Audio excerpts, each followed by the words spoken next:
प्रधानमंत्री मोदी के मंच पर रामायण सीरियल में श्री राम की भूमिका निभाने वाले और मेरठ से बीजेपी प्रत्याशी अरुण गोविल की उपस्थिति थी।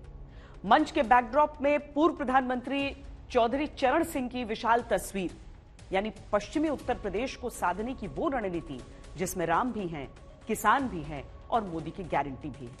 पश्चिमी उत्तर प्रदेश की लड़ाई बीजेपी के लिए कभी बहुत आसान नहीं रही। इस बार बीजेपी बड़ी तैयारी के साथ मैदान में है। आज यहां से भी एक आवाज हो रहा है, वो आवाज है चुनावी शंखनाद, इस चुनाव का। एनडीए को ताकत देने के लिए हम उम्मीद करते हैं कि मेरठ अपनी बड़ी भूमिका को अदा करेगा। ये दो तस्वीरें पश्चिमी उत्तर प्रदेश में बीजेपी की बड़ी तैयारी की ओर संकेत कर रही हैं। एक तरफ अयोध्या में श्री राम लला विराजमान हो चुके हैं और अब मंच पर श्री राम की भूमिका से घर घर पहुंच चुके हैं अरुण गोविल। दूसरी तरफ भारत रत्न से सम्मानित पूर्व प्रधानमंत्री चौधरी चरण सिंह की विरासत है और किसानों जाटों के बीच खास अहमियत रखने वाले जयंत चौधरी। जो राजीव गांधी जी कहते थे कि 1 रुपए का सरकारी योजना का पैसा धरातल पे कितना पहुंचता है, 15 पैसे पहुंचता है। आज हम देखते हैं केंद्र सरकार कोई निर्णय लेती है, कोई प्राथमिकता बनाती है, कोई योजना बनाती है, कोई निवेश करती है, तो सीधा लाभार्थी के खाते में पैसा जाता है। मैं पूछना चाहता हूं, यही तो चौधरी चरण सिंह जी की ईमानदारी का प्रतीक है, यही उनके ईमानदारी और नैतिकता का बढ़िया उदाहरण जो सरकार करके दिखा रही है।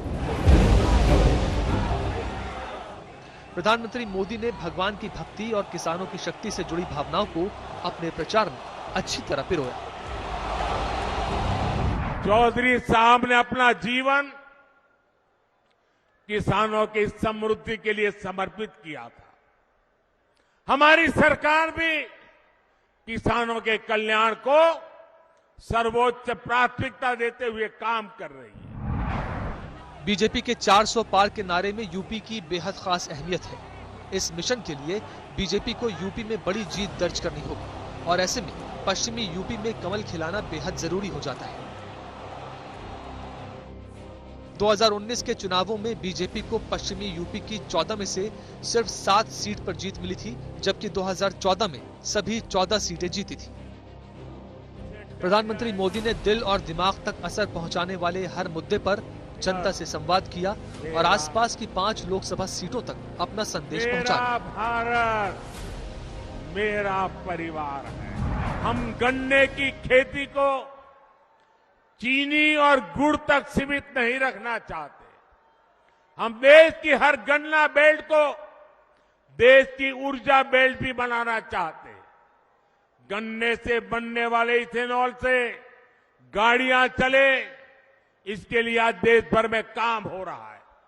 10 वर्ष पहले सिर्फ 40 करोड़ लीटर इथेनॉल बनता था, आज 500 करोड़ लीटर इथेनॉल का उत्पादन हो रहा है।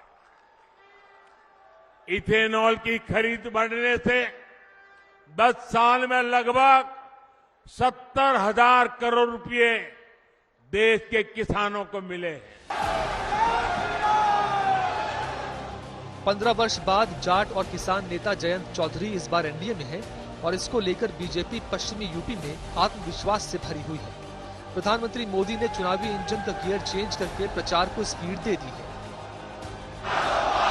गरीबी से मुक्ति के लिए, युवाओं को नए अवसर के लिए।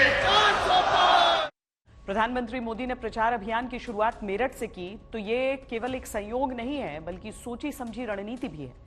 लोकसभा चुनावों में जीत की हैट्रिक जमाने के लिए यूपी में मेरठ से ही चुनाव प्रचार शुरू करने की भी हैट्रिक है और इसके पीछे की वजह बड़ी दिलचस्प है।